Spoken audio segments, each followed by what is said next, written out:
As many of you know, Alabama had a lot of coaching turnover during the offseason. And a part of that coaching turnover was Kyle Flood, who was the offensive line coach for the Atlanta Falcons in the 2017-2018 season, coming to Alabama to coach the offensive line after Brent Key left.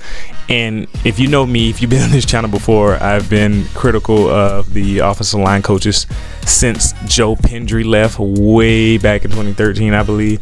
And so from the days of Mario Cristobal and Brent Key, who both of those guys could recruit, I was just never a fan of the quality of the execution they were able to give players when they were on the field.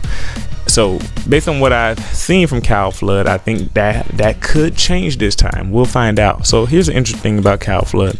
He's been an offensive line coach for a long time. He's been coaching in general since 1993.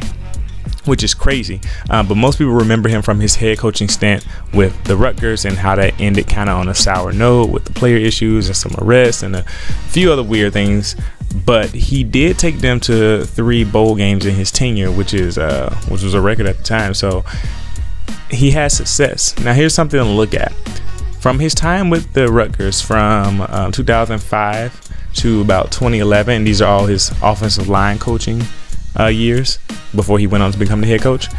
They actually did fairly well. So in 05-06, they were 52nd in sacks given up per game, which is 1.5. And then the next year, 06-07, they became first. So they jumped 51 spots, and he developed Anthony Davis during this time, who ended up being a first-round pick of the 49ers. They only gave up half a sack a game that year. Then in 07-08, they remained very good at 5th in the nation in giving up sacks, which is 0.9%. 0.9 times a game, which is less than 1 sack a game. And that's actually really, really impressive. And then 2008-09, they regressed a little bit, but this is what happens when you start losing players. But they still were respectable, 22nd in the nation in QB sacks per game, which is about a little bit over 1 sack per game. And it's funny thing is that Alabama wasn't too far away from that point too.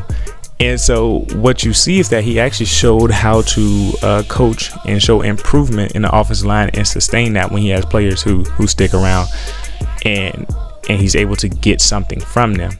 Now, what was concerning was that in 09, 10, and 10 and 11, the offensive lines regressed pretty bad. They went to 115th in sacks per game in 09, and they went to 93rd in 2010.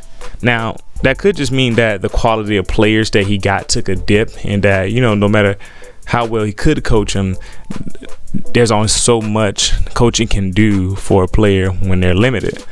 But with that said, I was encouraged by the fact that he wasn't just a guy who had the moniker of offensive line coach who could recruit and and didn't really prove the title. It seems that he's well respected as a player's coach, and I see improvement, at least statistically, at least in pass protection. It seems that wherever he goes, pass protection seems to be pretty solid. And so, for example, I'll look at Atlanta Falcons. So in 2017, the Atlanta Falcons offensive line ranked 2nd in the NFL, according to PFF, Pro Football Focus. The run blocking, so interestingly enough, I just talked about pass blocking, and here we're talking about run blocking. What's the strength here? They had 4.5 yards per play on outside zone running plays, and Alabama runs a lot of zone run blocking schemes, so that's a good sign. Also, the pass protection was not as good as that, but it was still 12th in the NFL in pass blocking efficiency. So he kind of continues that trend of coaching up good pass blocking offensive lines, and that number was 79.7% in pass blocking efficiency. So Matt Ryan was pressured on a third of his dropbacks, which was the 15th lowest in the NFL. So what I see is that a guy who knows how to coach. I don't know if he's the best offensive line coach in the world, which I don't necessarily believe he is, but he seems to at least get something out of his players. And so he's not a great recruiter, I think that's what people were saying, but he knows how to coach. I like that, because we got talented players. We just need somebody who can actually coach them up. And like I said, he did coach up Anthony Davis, who was drafted by the 49ers. So that's just my quick thoughts on Kyle Flood. I think he could do some good things with the Alabama offensive line. I'm interested to see how they turn out this year. because if they look worse, then I don't know what to think. I'm like, there aren't any good offensive line gurus out there anymore, but we will see. Are you excited about Kyle Flood being the offensive line coach for Alabama? Do you think it's going to work? Do you think it's not? Leave it in the comment section. I'd love to talk with you about it. See you for the next video.